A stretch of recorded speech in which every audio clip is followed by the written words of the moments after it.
With potential matches for SummerSlam and more, this is Pro Wrestling Central. My name is John, and you're watching the Wrestling Report.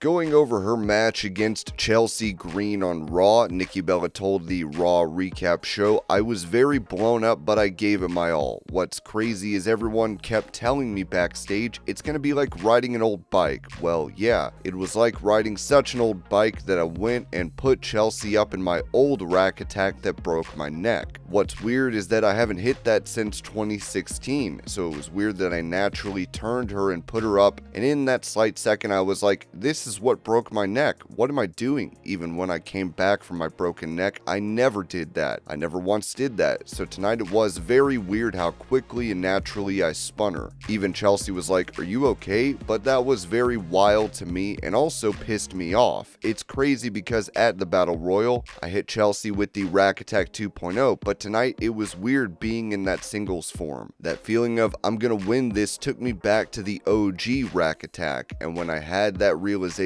that this is what broke my neck, I couldn't believe it. For a second I go, but you might be fine if you hit it this way, and I'm really happy I didn't.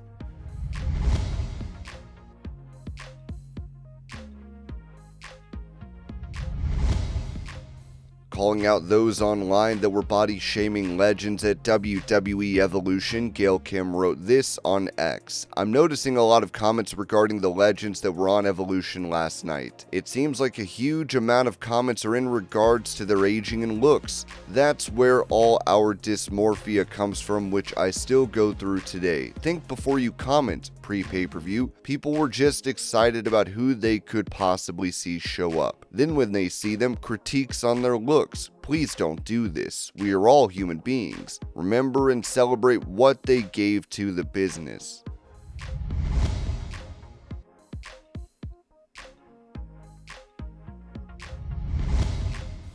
Providing a health update on an AEW star, Ringside News wrote that Red Velvet is officially on the shelf, and now we know why she missed Super Card of Honor. The reigning ROH Women's TV Champion was pulled from the card due to not being medically cleared, and now the real story is surfaced. According to the Wrestling Observer, Red Velvet suffered a neck injury during her June 22nd match against Kira at the AEW NJPW and CMLL crossover event. The report didn't detail the exact moment the injury occurred, but it was enough to keep her out of action indefinitely. The exact severity of the neck issue remains unclear, and there's still no confirmed timeline for her return. That uncertainty prompted Ring of Honor to crown an interim women's TV champion during Super Card of Honor, where Mina Shirakawa walked away with the gold. The long-term plan appears to be a future showdown between Velvet and Shirakawa once Velvet is cleared. She is expected to face Mina to determine the undisputed ROH Women's TV champion. A source close to the situation confirmed. Red Velvet's road to recovery may take some time, but all signs point to a showdown waiting once she's back.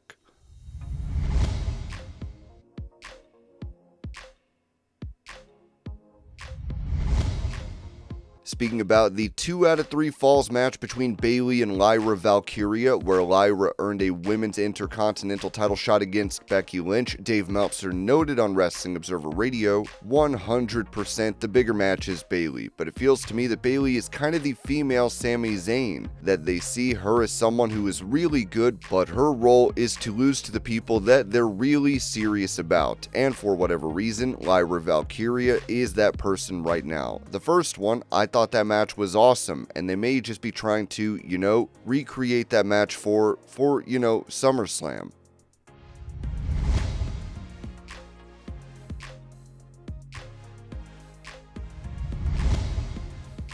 Explaining why Samoa Joe will be away from AEW programming, Ringside News wrote that Samoa Joe won't be showing up on AEW TV for a little while, and the reason has everything to do with his other hit project. At AEW All In Texas, the Ops retained the AEW Trios Championship in a brutal match against the Death Riders and Gabe Kidd, but after the bell rang, Joe was attacked and stretchered out of the arena in a dramatic post-match scene. According to Fightful Fightful Select, the segment was done to write Joe off TV temporarily. Sources confirmed Joe is scheduled to take a brief hiatus from AEW programming to handle promotional work for the new season of Twisted Metal, which hits Peacock on July 31st. While the exact timeline for his return is unclear, he's expected to be off AEW programming for at least a couple of weeks. AEW has used similar strategies in the past to cover outside projects, and Joe's exit was clearly part of a bigger plan. The beatdown wasn't just brutal, it was a clean way to temporarily pull one of the company's most dominant stars off television.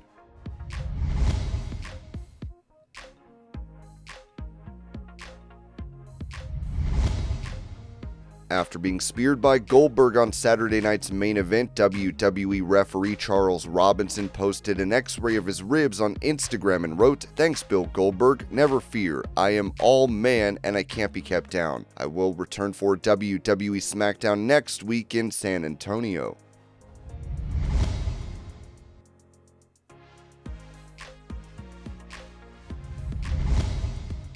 Following his return to WWE on Raw, where he attacked Braun Breaker and Bronson Reed to save CM Punk and Jey Uso, Roman Reigns sent out a warning, writing on X, "More receipts to come. Good to be back."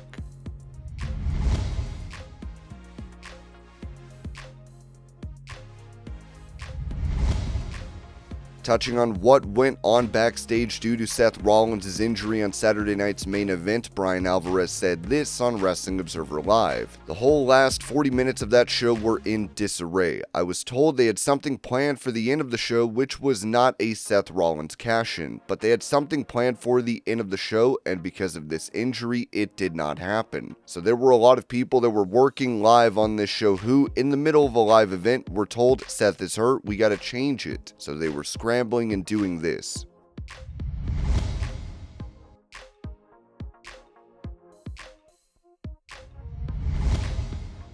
When it comes to how higher-ups in WWE view the recent Evolution Premium Live event, Ringside News wrote that WWE Evolution is officially in the books, and internal reaction is nothing short of glowing. According to multiple sources via Fightful Select, WWE officials and talent alike left the event extremely satisfied. One higher-up in WWE didn't hold back when summing up the show, saying the women on the show were put in a position to over-deliver, and that's exactly what they did. Every match, they noted, delivered far beyond expectations, with particular praise going to the IC title and world title matches. The producing team behind Evolution also saw some last-minute additions. In addition to previously reported names, Molly Holly stepped in to help produce Naomi versus Jade Cargill. That bout turned out to be one of the night's standout performances, and it's no surprise Naomi's backstage reputation played a role. One source stated Naomi has been receiving a ton of praise for her heel run this year and remains widely adored behind the scenes. Talent from the women's roster also spoke positively about the show. While some noted that they wished they would get more of a build, they still embraced the challenge of filling in the gaps with storytelling on social media. That creative freedom, one wrestler said, ended up being fun. The atmosphere backstage was described as positive and upbeat, with everyone from production staff to performers enjoying the energy of the night. Evolution may have come together quickly, but by the end of it, WWE had another success to brag about.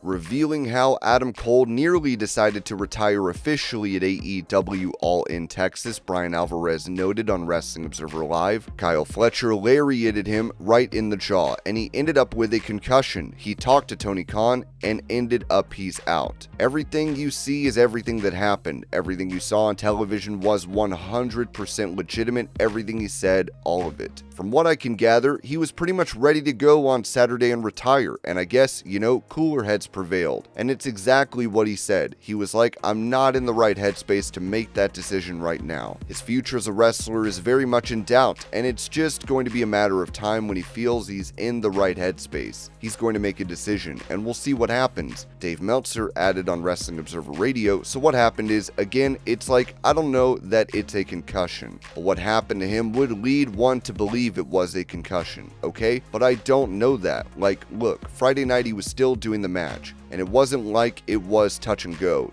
Maybe yes, maybe no. I mean, if he was diagnosed with a concussion Friday night, he's not doing the match. That's just reality. They're not going to let anyone, especially with his history, go out there. Absolutely not. So what that tells me is Friday night, they didn't know he had a concussion. Saturday morning, he woke up and something had happened, and it was just like he can't do the match, and he needs to take time off. And it wasn't a debate. It wasn't his call. It wasn't Tony saying, can you just go through and drop the title? It was like, no. It was a no. Tony's reaction, as best I could tell, was he was really shaken up, and Adam was shaken up. You could tell from the interview. I think what he said was that he doesn't want to make a rash decision or anything, but it was a scary situation.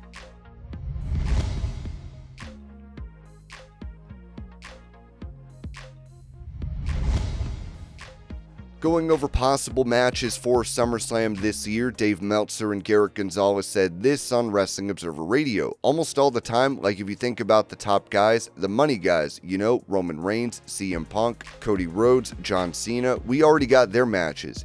When Roman, we don't know if it's a singles or a tag, but we basically know the match. So, there's not going to be anything bigger. We got Rhea's match, whatever Jacob Fatu does, maybe Jacob and Solo Sikoa again. I think Jacob and Solo, sure. Or maybe Jacob and Tama Tonga. Charlotte Flair obviously is going to be in a big match, so that all makes sense. I'm guessing AJ Styles versus Dominic Mysterio. That's not necessarily, I think, a big match, but right now the confirmed matches for the event are John Cena versus Cody Rhodes, Gunther versus CM Punk, Naomi versus Rhea Ripley versus Io Sky, Becky Lynch versus Lyra Valkyria, Tiffany Stratton versus Jade Cargill, and Randy Orton and Jelly Roll facing Drew McIntyre and Logan Paul. The potential matches are Jacob Fatu versus Solo Sikoa or another member of the Bloodline, Dominic Mysterio versus AJ Styles, and Charlotte Flair and Alexa Bliss challenging for the women's tag title.